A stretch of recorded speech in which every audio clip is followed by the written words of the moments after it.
Andrew Grove moved from being a refugee, escaping the Soviet Union and Nazi troops, to becoming the CEO and chairman of Intel, growing their revenue from $2,672 to $197 billion during his time at Intel. How did he do it? Hey everyone, and welcome to Booked, where we inspire others with inspiring stories. In today's video, we're going to go over the success story of Andrew Grove and his company, Intel. So make sure to watch this video till the end, because we're also going to share the books and principles that inspired Andrew Grove to succeed. Books that changed his life and that may change yours. Today, Intel boasts as the biggest manufacturers of microchip semiconductors in terms of revenue and market size, with over 70% market share. This number is huge considering other big players in the industry like Samsung Electronics, AMD, Nvidia, and others. But none of them rings the bell as Intel. Perhaps Samsung comes close due to its mobile device dominance.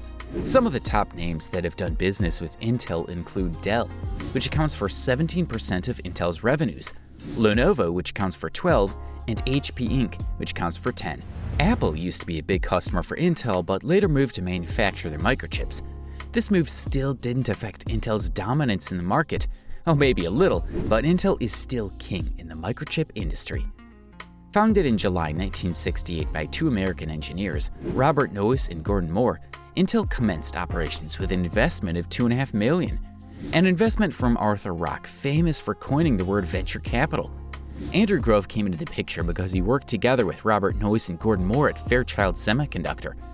Robert Noyce was a general manager at Fairchild, while Gordon Moore was the head of research and development. So immediately after Robert and Gordon received funding to start their company, their first move was to employ their former colleagues at Fairchild who were intelligent. Andrew Grove was first on that list. He would join the revolutionary team that built Intel to become the force to reckon with. Only the paranoid survive. I know by now you must be thinking how a refugee even got to work at Fairchild. Well, remember the saying, when life throws a lemon at you, make lemonade out of it. Andrew Grove made lemonade out of the lemon life threw at him. His early life was not a bed of roses. Born into a Jewish family in Hungary, Andrew Grove fled from war-torn Hungary to Austria and then to America to pursue his dreams. Only the Paranoid Survive is one of the books written by Andrew where he wrote about some of his experiences. I'll speak more on this book in the book recommendations section. Grove and his friend Janos made up their mind to flee from Hungary into Austria. They crawled on the mud to dodge Soviet troops and finally made their way into Austria. But Andrew's destination was not Austria. He wanted more for himself. The International Rescue Committee helped to migrate him to the United States, where he united with his extended family members who migrated earlier on. Coming to the States with no money and no understanding of the English language, Andrew needed to find a way to make ends meet, so he took up a job as a busboy. Fortunately, a member of the International Rescue Committee helped him to migrate to America to give him a blank check to purchasing a hearing aid. With Andrew's determination, he found people who were willing to help him. Andrew was initially passionate about journalism. He wanted to report the bad things happening in Hungary and other parts of the world. But he soon realized that sometimes journalism is influenced by government, so he decided to venture into a field where he had more liberty to achieve even more. He chose chemical engineering and would earn a bachelor's degree in chemical engineering from the City College of New York and a PhD in chemical engineering from the University of California, Berkeley in 1963. His work at Intel. Straight from PhD, Dr. Andrew went on to work at Fairchild Semiconductor as a researcher. His research was so good that he was made an assistant director of development just a few years into his role at Fairchild. He modeled Fairchild to be one of the off-takers of the microcomputer revolution. He even wrote a college textbook, Physics and Technology for Semiconductor Devices. He made his mark at Fairchild. No wonder he became the first employee at Intel. His assignment at Intel was to direct the engineers hired to build the microchips, but he quickly rose to become the CEO of the company. Andrew Grove modeled Intel and set their corporate tone through his leadership, ensuring computers are widely available for everyone globally. He led the evolution of microchips and was part of every historic invention made by Intel during his time there. But life is full of ups and downs. Although Andrew Grove was largely successful at Intel, he also faced difficulties. After making a fortune from the DRAM memory, Intel faced intense competition from Chinese companies. Their revenue crashed as DRAM was their main source of income. Japanese corporations like Fujitsu, Hitachi, and Co. started manufacturing very affordable trams. The Japanese products were less expensive and more efficient. The cost of production at the time in Japan was relatively lower than in America, so competing with the Japanese companies was tough. It was a bad time for Andrew and Intel as they had to lay off thousands of workers and stopped manufacturing DRAM memories. But despite the odds, Andrew did not give up. He went back to the drawing board and came up with a better product that served the American people. But this only solves their problems temporarily. In 1994, a professor discovered that the processor could not handle complex calculations and made public comments against Intel. The comments led to a high criticism of their flagship Pentium processors. As an intelligent CEO, Andrew immediately promised that the company was going to replace all faulty processors. This cost them over $400 million, but it proved to be the best public relations strategy for the Intel team. Their customers were happy, and as a result, their revenue for the year jumped over $1 billion. Intel regained its position as a leader in the microchip industry. Andrew's story is that of excellence and resilience. Excellence got him to the top, while resilience kept him at the top. It also shows that no matter where we come from or our circumstances, we can rise to the top if we work hard and put in our best. Wrapping it up, Andrew Grove died in 2016 at the age of 79. Although the cause of his death was not made public, Andrew suffered from Parkinson's for a while. He is survived by 2 daughters and a wife.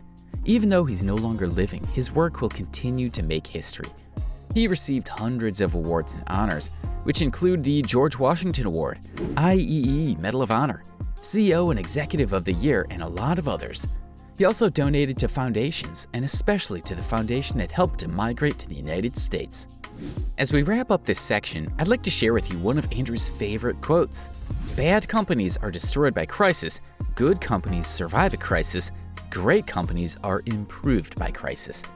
This quote came as a result of the difficult times Intel had competing with the Japanese and the error they made in their Pentium processor. In life, challenges will test your resolve, but your level of ingenuity will determine if you survive the challenges or bout of pressure. Books recommendations. Andrew Grove published a lot of articles and books during his time. He contributed a lot to the body of knowledge as well as learned from it. Having reached a PhD, which is considered the apex in education, it's fair to say that Andrew liked reading. So in this section, we'll share a few books he wrote and read. We hope they inspire you. Swimming Across by Andrew Grove. Swimming Across is the childhood memoir of Andrew Grove. This book goes into details narrating about the life of Grove and the circumstances he had to face as a child. Surviving the German invasion, the Holocaust, the Russian War, and roundups of hungry men. He used this book to reflect on it all and described his experiences. There are a lot of lessons from this book. Swimming across is what we need to do in our life challenges. No matter how difficult things are, we must face life with a positive mindset and crush our challenges. A very important book to inspire you through difficulties. Grab a copy of this book and swim across your challenges. Only the Paranoid Survive by Andrew Grove. In this book, Andrew underscores the importance of resilience. Andrew Grove led Intel during its difficult years. He shared lessons that helped him through that phase. In this book, he argues that challenges are inevitable in business, but challenges only test our resolution. It kicks the weak companies out of the race and retains the innovative and resilient ones. Reflecting on the chaotic 1994 crisis of Pentium processors that ruined Intel's reputation, Andrew shared how he was able to manage the situation, which resulted in a boost in Intel's revenue and also the increased confidence in Intel's products. Only the Paranoid Survive is a best-selling managerial book that will help you in strategic thinking and managerial skills in general. Get a copy of this masterpiece and tap into the leadership style that turned Intel from a company that was failing to the biggest microchip company in the world. High Output Management by Andrew Grove. In this book, Andrew shared how to build and run a company. Although Andrew Grove was not a founder at Intel, his hard work and results made him look like a founder at Intel. Being the first employee at Intel and subsequently the president, CEO, and chairman, Andrew shares insights on his managerial skills that helped him build Intel into a force to reckon with. Whether you've just started your own company or just managing a company, this book teaches high productivity skills that will help you manage your teams, make important decisions, and grow your company rapidly. The Innovator's Dilemma, written by Clayton M. Christensen. This bestseller is a must-read for leaders seeking to embrace innovation. Clayton argues that most businesses may have the best products, best approaches, but still lose out of the market if they don't know when to embrace change and try new things. Cited by top leaders like Steve Jobs and Jeff Bezos, this book is a must-read by innovators. It's a guide to help you know when to continue and when to throw in the towel and pursue other things. Get a copy of this book and chart your way through innovation and trends. When life throws lemons at you, make lemonade off it.